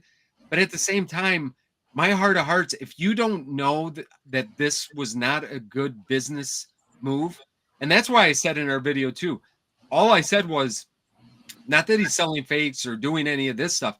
What I was saying was, I just won't purchase from somebody. You just said they looked off, basically, and you don't. Yeah, and I won't purchase from somebody that's sourcing master cases of pops that are limited to the point that they're limited to. Like, it just doesn't make sense. On this topic, really quick, I've seen some people bring up, I think PopStop said something in the chat too. I see a lot of people bring up the terms factory defect or factory reject and artist proof. And those are two terms that were not used in the Funko community up until like 2 years ago. And I think people have brought those terms over from the designer toy community, when I know for a fact, because Josh, you were actually one of the ones who have pointed it out, like examples like Abominable Toys, for an example. I know they issue like certificates with their artist proof figures.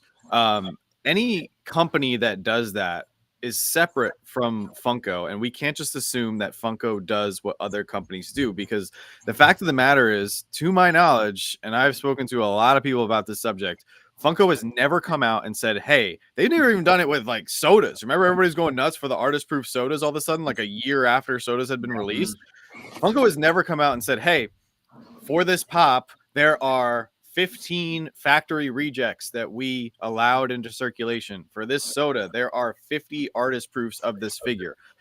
From my experience and the people that I've talked to and the information that I've gathered, any factory rejects that Funko has are destroyed once the product is officially made. Now, supposedly should be.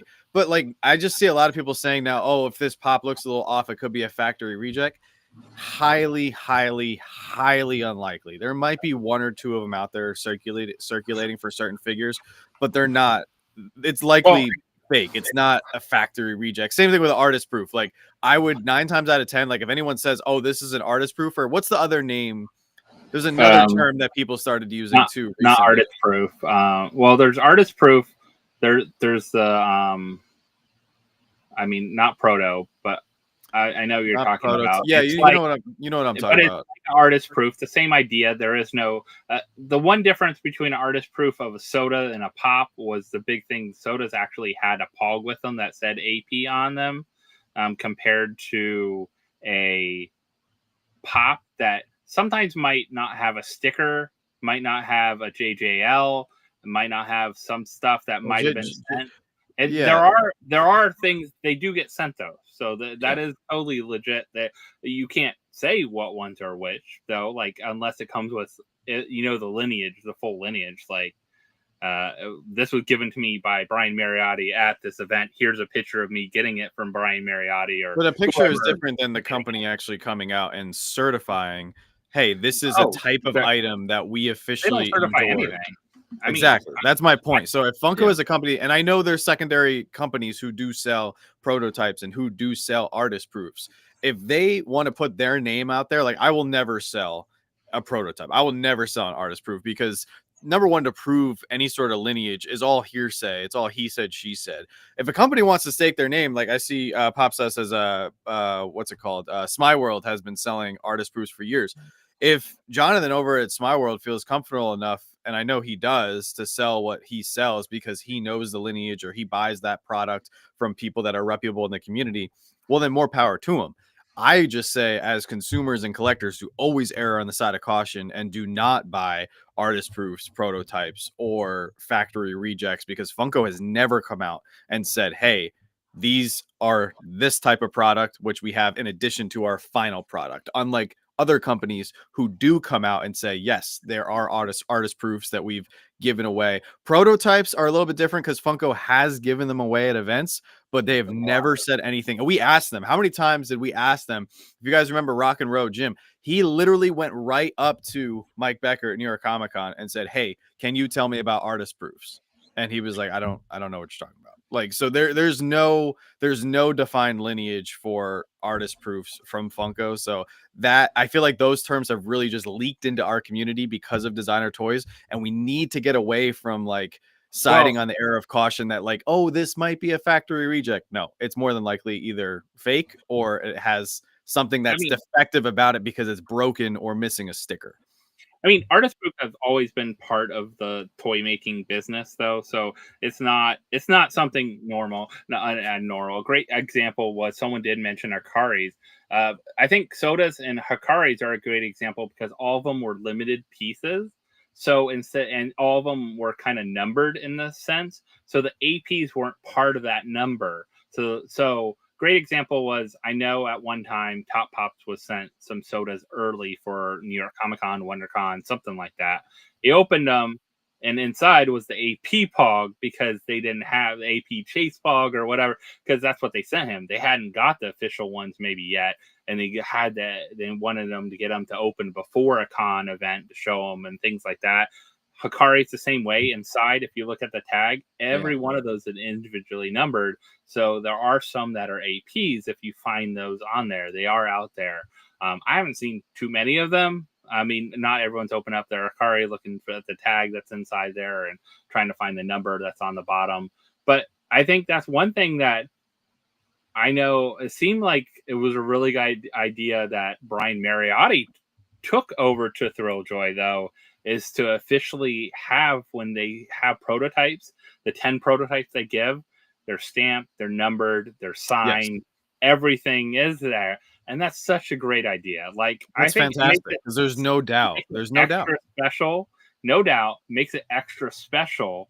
And then it becomes part of your collection that is like sought after a little more than something that looks like it could be 3D printed and not certified, no way to know. And there are, I know there's plenty of companies that work with people that get them, that have them, that either get them from Fundays and buy them off everyone at Fundays to stuff like that. We see plenty of them out there. I think the artist proof boxes are very few and far, which is really weird. Like the lineage of some of the older stuff. And I don't know if it's the companies that work with some more limited ones that might have got something prior to. I don't think we see them like every day anymore. Like they're very few and far between. It's not every pop has an artist proof thing. Every pop probably does have a prototype. Yeah, every mold. It's got to. Every mold probably has a prototype, but every pop, I don't think they're sending over a box and saying, "Oh, here we're sending a box over so you can see what this looks like," and then you can keep that, and it won't have a JJL. It might not have like it had a numbered sticker or something like that on there. Mm-hmm. I think it's just it's a weird. It's always been part of the toy making business. I mean, great example. The most sought after toy ever is a toy that's sold the highest. It's a Star Wars toy. What is it, John? Do you know? What's the highest selling Star Wars toy ever? Was it the Boba Fett with the rocket launcher on the back? The rocket launcher. And has the ones that are out there certified because only employees got them.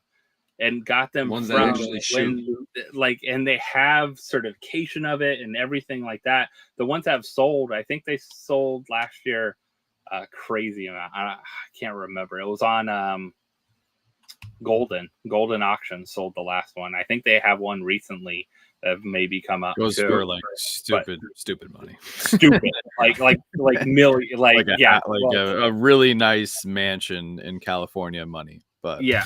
So pre-production samples. That was the other thing you have to be careful of. That's what it was. So I've seen pre-production samples with some of those notes, but some of those notes, they don't directly say if they were endorsed by Funko or if it was just somebody got really fancy with like a computer and printer and basically just like I have yet to see one where it was very clear that like, hey, this is endorsed by Funko. This is the date this item was made. This is how many pre-production samples are in existence. That's another term. It flared up a little bit last year, and I haven't heard anything of it since. So I don't know. I find that very odd. I feel like if Funko does something as a company and it's a standard practice, then it's just going to be a standard practice. But sometimes we get these fluctuations in the community where all of a sudden people are talking about artist proofs. All of a sudden people are talking about you get pre-production or factory rejects or whatever. It's very odd. And it just seems like all of a sudden, it just feels like people are getting 3D printers in their basement. And then all of a sudden they're just making this stuff. And they're like, oh yeah, it's artist proof. Oh yeah, it's prototype. Oh yeah. When they know it's fake, but it looks so similar to one of the very few legit prototypes on the market. They get away with selling it for hundreds of dollars and in some cases thousands of dollars. And it's another instance where we as collectors have to safeguard ourselves. And please do not spend any kind of crazy money unless you are 1,000% certain where the item is coming from, or if you just don't care. If you're just going to blow money and you don't care where it came from or if it's legit, yeah, go for it. I think also, if you haven't watched, was it this week or last week? Tristan did a video, Top Pops did a video on kind of like the process of making a Funko. So if you're wondering about kind of that process when he visited, Funko HQ and, talking about prototypes, and he had an uncut sheet of a box. So like a box sheet that's printed and what it looks like and everything like that. And those type of, I don't think like that's what they're doing more now. Like those pre-production samples, I think were from before. I don't think they're doing that kind of thing now. They might be showing the box they might be showing this stuff. But you know, with how things are, I don't think every pop they're pulling out, like you said, it has a pre-production sample to it. They might have a prototype in that make sure the mold's right. But who knows how many are out there of the prototypes too? Is there one of every one? Is there one white and one colored version of every one? Is there 15? Is there ones that were wrong and they didn't destroy and got out there too? Like, I like that would be fun to see. Is like one they changed up. There are some that never got made too. We've seen some prototypes that are coming, pops that are coming, or we've seen coming that were just recently given out when they shipped out those mystery boxes. A lot of those pops haven't come out into circulation yet.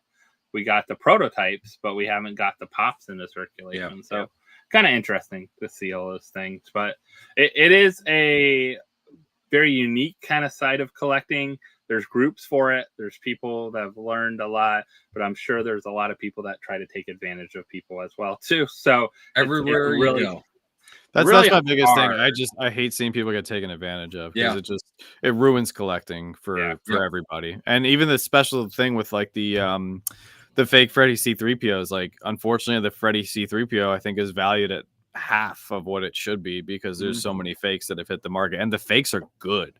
They're so close to the real thing. And that's what I'm saying. Like when you start seeing that, like I have a feeling there's when you look in, so I looked at pop price guide today. There's 260 people with the TM version of that pop on their website because you could see how many each person has. The non TM version, there was only like 80 people. So, and those are the people that are putting those in their collection. I find it very odd that half are putting on one, you know what I'm saying? And it's so low on the other. I don't know. You know what? And unfortunately, like the one I have, because I do have that one, mine does have the TM on it. Is it real? Is it fake? I probably would never sell that anyway, but I don't know if I would sell that regardless now. Because man, I don't trust it anymore. And that starts to make, like I've done it long enough and I know which ones are fakes, and you could tell most of these fakes.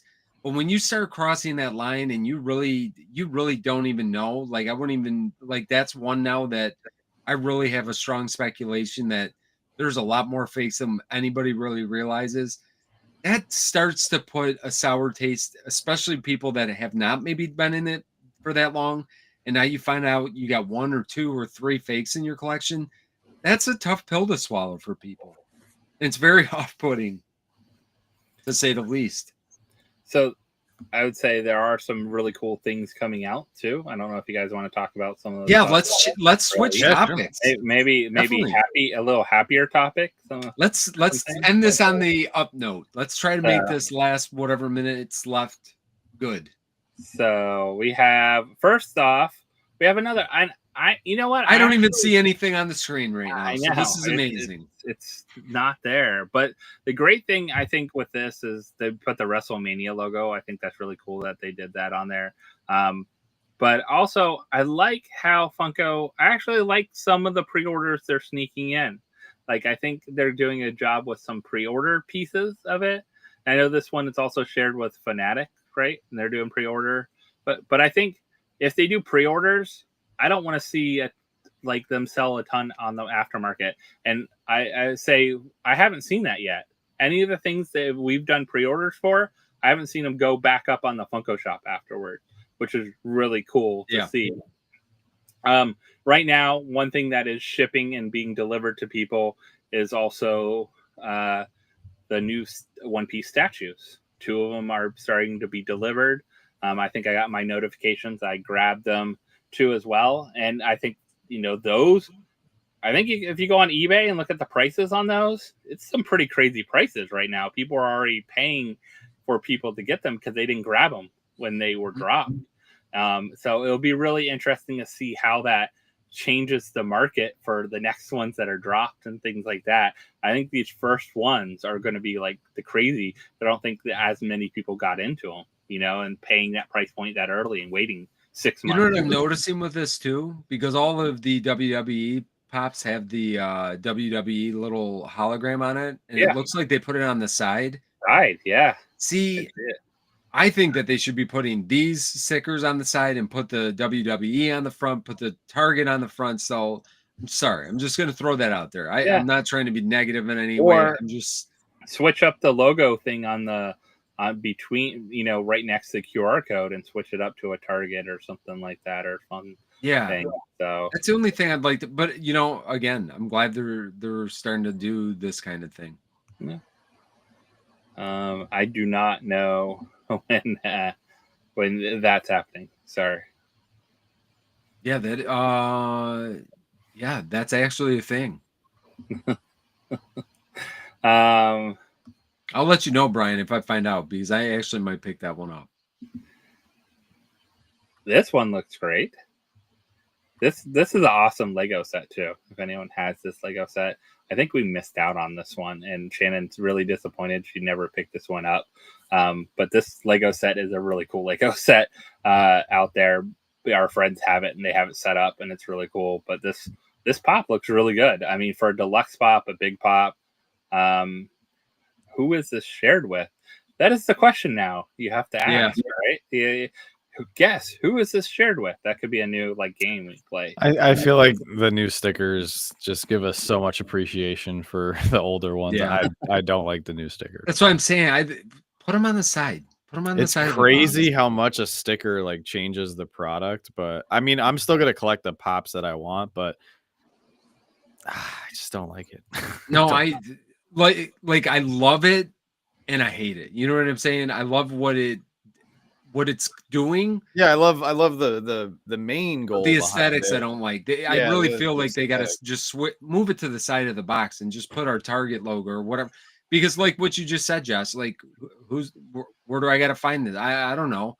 And I used to kind of live by that would be something that I would pay attention to, see the sticker, and now you got to go get it there. Or can we maybe, instead of a sticker for the where it's sold with, can you put it on the box like they're doing with the Chase stickers and other things like that too? I think the problem with that. Oh, you're talking just the actual sticker. You're not saying printed. You're saying the actual sticker. Yeah, they could do it. Why not? They print it on there. I mean, they're just printing stuff. So a lot of people are excited about this one. This has been a long time coming line. I think the tractor is actually Hank on the tractor. There is a Funko Shop exclusive. The other one, the 4-pack, is probably where did I see it? The GameStop? Is it? Seems like an Amazon thing. I know, but I don't think it was. I think it was actually. No. I know, and then the 4 other pops. I think it's weird to do a 4-pack the exact same time you're doing the 4 singles. To me, just seems like a weird. Oh, but they do that. They always do that. I know it. And it is super weird. Stupid. I mean, I'd rather just, if the 4-pack is GameStop and it goes on sale for half price, just buy the 4-pack. But if you want all the pops, a lot of people complain that the 4-pack isn't in the correct order that they're normally standing in when they're standing at the opening scenes. So some people have hinted that. I'm surprised it took this long to get these. I don't know. Yeah, this was a fun show. Yeah, it was a fun show. I mean, if you like propane and propane accessories, it's a great show. And I think there was always talks about a new show with Bobby Hill grown up. That's what I've heard. Rumors. Oh, really? Yeah. So Spy Family is another one. Here is our first time seeing the Chase sticker on the box. What do you guys think of that? Oh, they're gonna put the Chase sticker on the box. This I hate less. I guess. John, I'm with you. I also hate this less. It doesn't. I'm okay with it. I'm fine if it means I get to see more of the pop because the window isn't all cluttered up with stickers. But I'm gonna have to get used to this. This is strange.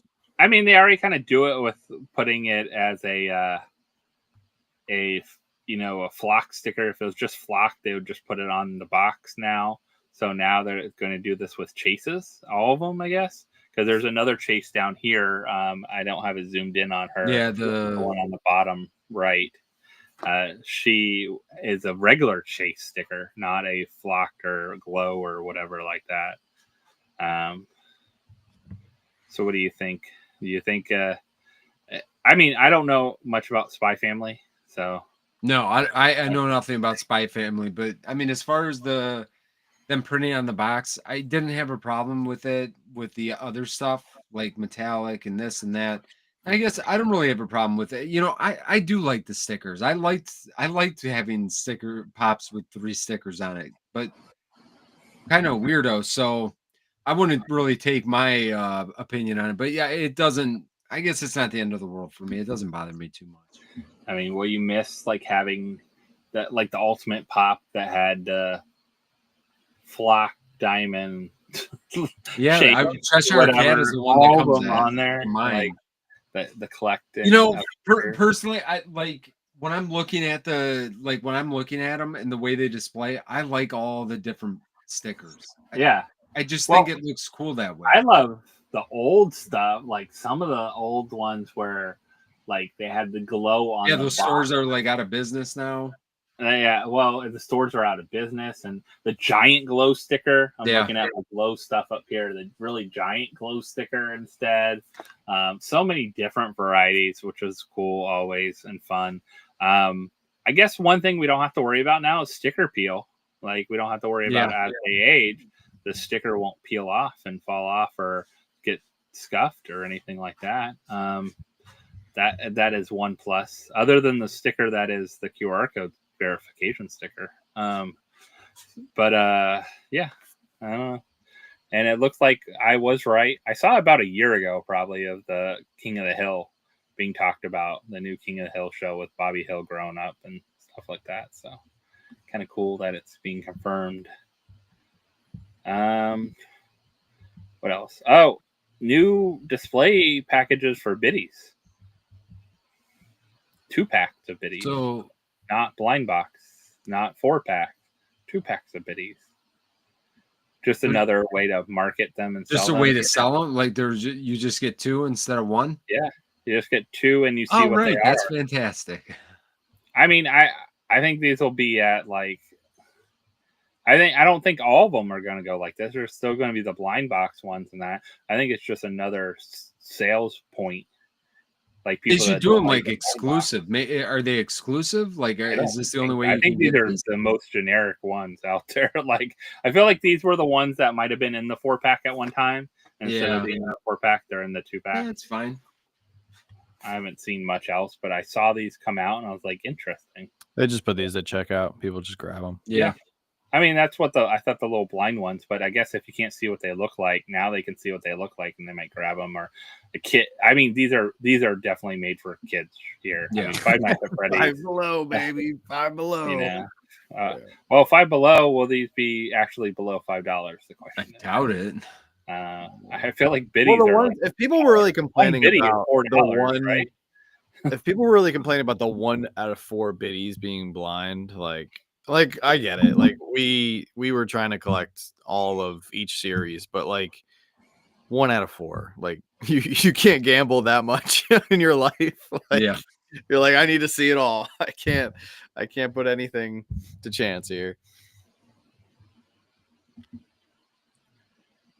We got some new sports moments. I love the Shaq taking down the rim. I remember that moment actually because I was, here in Orlando. So definitely a highlight moment for Shaq's career.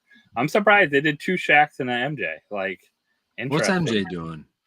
MJ is, I think when he kind of jumps and I don't know if but his arm's supposed to be like when he like after that game winning. Yeah, okay.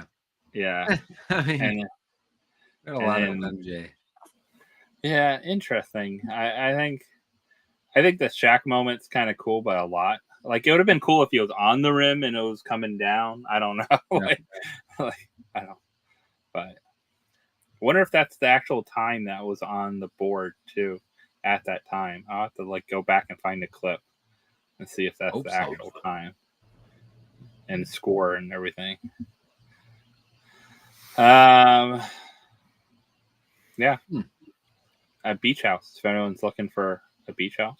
Are these One Punch? Is that what this is? No, this is Dragon Ball. This is Dragon Ball Z. Those are? Yeah, it's a new anime. If you haven't seen Dragon Ball, I don't collect Dragon Ball. I don't know much about. No.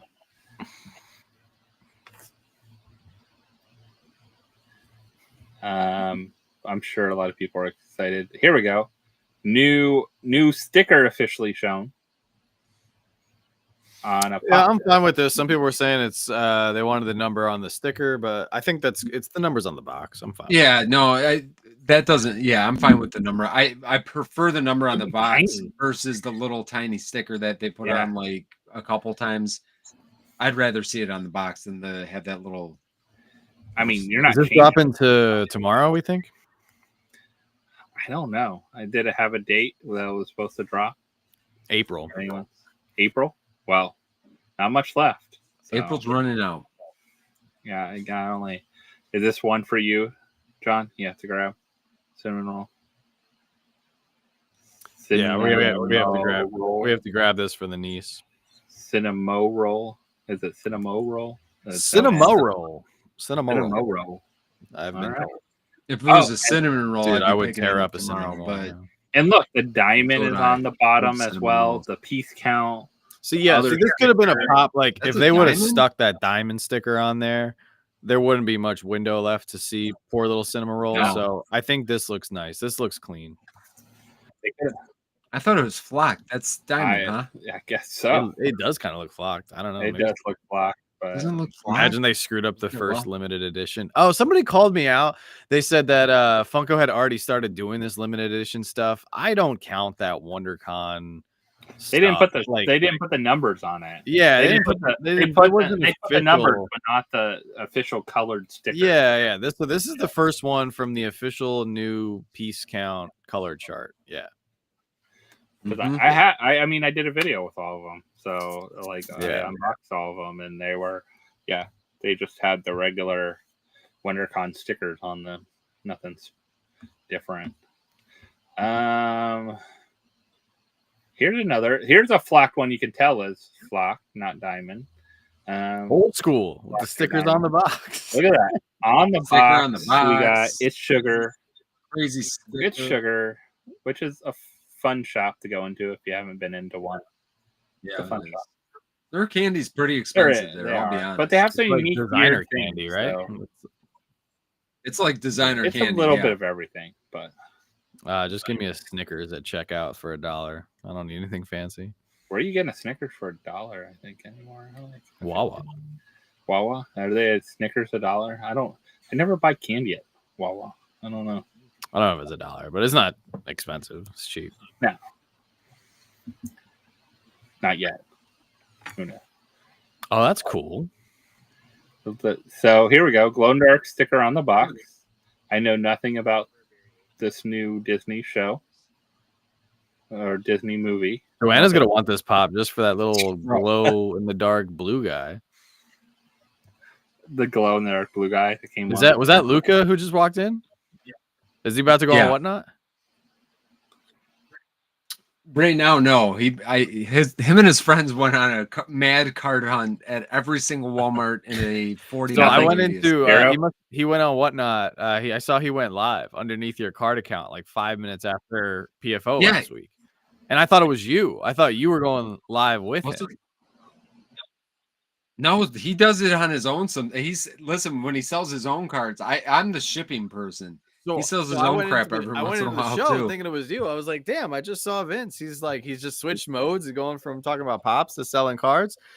I jump in the stream. No. There's like 2 people in there. He's like, yo, Slaps, how we doing? I was like, okay. He's actually, you know what? It's funny. He uses some of the same, like me and him don't, like he uses some of the same words, and he kind of is a salesman like me, not very good at it. But it's actually pretty entertaining. It was just funny. I appreciate the Yager card you guys put in my package, by the way. Oh yeah, I did. I love it. Thank you. 2-color jerseys. That's So beautiful. That's beautiful. with this pop, this is a great example of the glow in the dark sticker would have really blocked the little guy. It would have been very like horrible. you wouldn't for have this. It seen looked like a little sign anything with the little guy there. I have no idea what this movie's going to be about, and no hype around it either. I haven't heard anything about it. No, so I didn't even know it was a thing until this pop. Yeah, I mean that's what I meant. There is no hype around it that I know of, but it's coming. And then I think we're done with that. We're done. All the good stuff. I don't think there was anything else I missed that came out like today. No, I'm hoping we see some NFT stuff tomorrow because it's been a while. You know what I mean? It has to. I mean, if it's not tomorrow, what are they doing for the month? I mean, it's just weird that they went silent. I mean, 2 weeks is going to lead into May, if nothing else. Like, it's just kind of weird for them to be silent about that. I mean, wouldn't it be crazy if they do a Star Wars drop and we get that tomorrow on Sunday, May the 4th instead of May the 6th? I guess May the 6th. Even if it's even if it's May the 6th, maybe even if it's Cinco de Mayo, I don't care. Like they could drop it. They could drop it the 6th and still call it the May the 4th. Like all these companies, like Lego, says it's their May the 4th. That's what I'm saying. Celebration, but everything drops May 1st. So people just use the term May the 4th to just cover the beginning of May. Yeah. So this week, I get you there. What are we looking forward to the most? I am looking forward to picking up Star Killer. I call Brie bro. So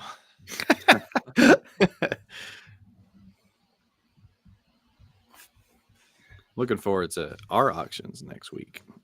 Yeah. I mean, is it next week? It is next week, right? Yeah. It's next week already. Yeah, a week from tonight. Everything coming up next week. I mean, yeah. And then some good stuff Lego dropping, like you said. Some good things already previewed. Yeah, Lego drops in 6 days. A lot of big Lego sets. I like Chopper. I'm Chopper. Yeah, Chopper looks I'm digging Chopper the most. And I've seen some good mocks with the Star Wars symbol and then putting figures. Yeah. Like some cool things that people mocked up with that. I mean, other than that, like, so May will be right around the corner, and that's when we should get more fun days. Yeah, that mock right there. I want to build something similar to this. Yeah. I think you could do it so many different ways, too. You could do it for different movies, different ways. So you could mix it up and change it. What else? So May, we should be coming up. I guess that the next week you are live on Thursday. Yes, I will not be on PFO because I will be live on Whatnot. So the question is, do we have PFO next week? Yeah, maybe we'll just come visit John. We'll go live and talk about John. Yeah, just go live and you could just narrate the show like we did a couple years ago. You guys remember doing that back in the day? I figured out how to jerry rig to watch before Whatnot had like the web version of Whatnot. We figured out how to stream Whatnot from my phone to the computer, and we watched it all together and bid on stuff and outbid each other live on. That was kind of amazing back in the day. Sure, we can still do it. Steven, why would you pre-order any of the Star Wars Lego sets? If you pre-order them, you won't get the promos. You gotta wait. Don't pre-order. That's when pre-ordering in years past, they sometimes would give you the promos, but not anymore. They let you pre-order them on Lego site already? Yeah, you can pre-order some of them, not all of them, some of them. I'd already say, like you said, I want to get the free stuff. You gotta get the promos. Yeah, you always have to get the promos. All right, so you guys want to go around, see what's going on next? Coming up, I know. All right, Vince, we need an official. Do we have an official charity date now? Yeah. We had it on the 31st. Then we found out that we have a wedding on 31st. We actually had it on the 24th, Memorial Day weekend. So now it is Friday, the 30th, May 30th. So yeah, Friday, May 30th. And we are taking anything that anybody wants to send. We're taking up to like May 14th. And I'll be honest, I'll probably take it up, putting it out there. I'm putting a deadline, but if you're sending anything, whatever, we'll take it. As far as videos, we haven't shot anything yet, so I don't know what we're doing for this weekend, because I know we got dance and soccer all weekend. And we'll be out of town next week. We got like a lot. The spring is going to be crazy, but probably won't do Whatnot next week because we just did our show last Tuesday. So just videos this week. I don't really have anything to promote. We got the charity thing next month, and go bookmark it either way. If Vince moves it around, it'll still be bookmarked, so it doesn't matter.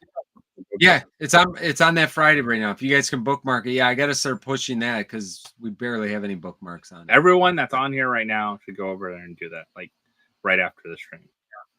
Yeah, that would be nice. If you guys could also bookmark our Star Wars shows, I normally don't.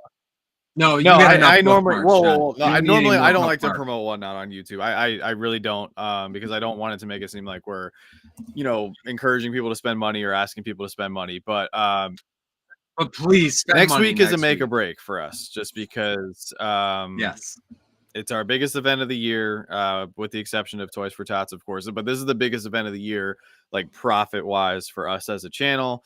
And we're pulling out all the stops. We're literally we're bringing the heat. So May 1st, May 2nd, May 3rd, May 4th, we're starting every night at 7 p.m. Eastern. We're gonna have 300 plus items every single night. Everything starts off at $1. We've got grails. I've got Star Wars pops from every era of the timeline: original trilogy, prequel trilogy, sequel trilogy, Rebels, Clone Wars, Bad Batch, New Republic. I got it all. So if you guys are looking for a specific Star Wars pop, chances are we probably got you covered. We will also have sodas. We're going to be starting off. I have over $2,000 worth of retired Lego sets that we're going to be selling as well. So we're going to have our exclusive t-shirts drop as well. We got pucks, stickers, pins, everything. So it's going to be amazing. And I hope you guys can come out. There's also going to be a ton of giveaways. So if you don't have any money in your collecting budget right now, just come over, literally bookmark, and just be in the show when we do the giveaways, and you might be able to win something for free. So the reason we're pushing so hard is we're trying to finish this garage renovation and everything. Brian, it might come to that. No, I hope not. But really trying to just, cap off our garage renovation bill and everything. So that's why we're going so hard. After this Star Wars event, we're taking a minimum of 2 weeks off, maybe even longer, depending on how it goes. We've really just been pushing ourselves just to get to this point, just because I briefly brushed over it today in our video, but we're having a really tough time with certain aspects of my other professional life with the military. Long story short, I haven't been getting paid for the last 10 months or so. So we've literally just been surviving off of our Whatnot money. So it really means the world, guys. Thank you so much for everything. And at the very least, come over and you can hear me nerd out and talk about all obscure characters and fun facts about Star Wars, because it's a very big passion of mine. So that's my spiel. We'll be doing giveaway teaser announcements throughout the weekend and everything. And we already have 900 items preloaded. So we're loading everything individually. It's not going to be like pop 1 through 1,000. Everything will be individually pictured and posted with descriptions and everything. So feel free to go set your pre-bids, and we will not be selling anything early. A lot of people have reached out. Not a lot of people, but a few people have reached out looking to buy things early. We will not be selling anything early. Everything starts off at $1, so everybody has a fair chance at it. So that's and we'll have I have some more videos, of course, dropping in the next few days as well. So are they Star Wars related? A couple of them, yeah, a couple of them are Star Wars related. Yeah, absolutely. I saw you got a nice autograph today. So I did. I'm very, very fortunate. So we have videos coming out. We have some autograph videos coming out this week as well too. One thing interesting. So I already unboxed this because I knew what was coming, and I was expecting can of corn Freddies and stuff like that from mystery sodas. So I ordered some pops and I ordered some mystery sodas with it. You know what came with it? Oh god, sodas from Coolers. It's about time. Peanut, really? Peanuts, Buster Power Coolers open. Rangers, all kinds of stuff. So I wonder what's going on with the cooler bags they took them from. But that's what was coming in the mystery soda. I don't think the mystery sodas are on there anymore. I probably got like the last week of the batch or whatever. It was about a week or two ago when like Dexter dropped, and I had to add stuff to my order. Like Dexter dropped and something else dropped I wanted to get. So I added stuff, and I added like, oh, I'll add 10 sodas to my order and stuff like that and see what I get. And yeah, I thought I was going to get like sealed cases of Can of Corn Freddy or something like that left over or something. But no, it was all like peanuts and all kinds of stuff. So interesting. It's kind of cool. And then we have on Wednesday night, we're doing our theme night. So every month we're trying, the last Wednesday of every month, we're doing a theme night. We're doing Star Wars. And we also have a bunch of other stuff loaded in our Buy It Now. Anything from our marketplace gets loaded in our Buy It Now too for auction night, so you can take advantage of the combined shipping and stuff like that. So if you see something you want in there or something like that, it's a great place to go check. But we'll have a variety of things. I have not just Funko Pops, but we'll have some other Star Wars toys and other things like other things I've collected over the years, Star Wars related. So not just going to be Funko. It's going to be a couple other things as well too. We have some Loungefly bags, some things like that. So some cool things. Now will be all loaded this weekend. You'll see that kind of stuff. So a prequel to John's big extravaganza, I guess. So small piece. But we always love doing, we're trying to do the theme night. So hopefully go over there. Our themes are planned out for the next 4 months or at least we just did a Freddy one for last month. We're doing Star Wars. Then we're doing superheroes, which is Marvel and DC. And then we're going to do Disney and cartoons. And then our last one in July will be anime, which I have some pretty good fire for the anime stuff I've been saving. So there's some things that we have that if you're an anime collector, you definitely will want to come to that one for sure. So, but yeah, that's pretty much what we got going on. I can't think of anything else coming up. But we appreciate everyone hanging out with us, having some fun. Yes. Hopefully you had a great night with us. Hopefully you had lots of things to think about. We had a good active chat with a lot of people. And then we get to see everyone next week. Maybe we'll go live. Maybe we'll just go all tune into John's show. Who knows? We'll see what's going on. So expect to see what's happening. We'll let you guys all know. And then if nothing else, we'll see you live on lots of videos and all kinds of stuff next week. So appreciate everyone. We'll see you next time. Bye, everyone. Night, guys.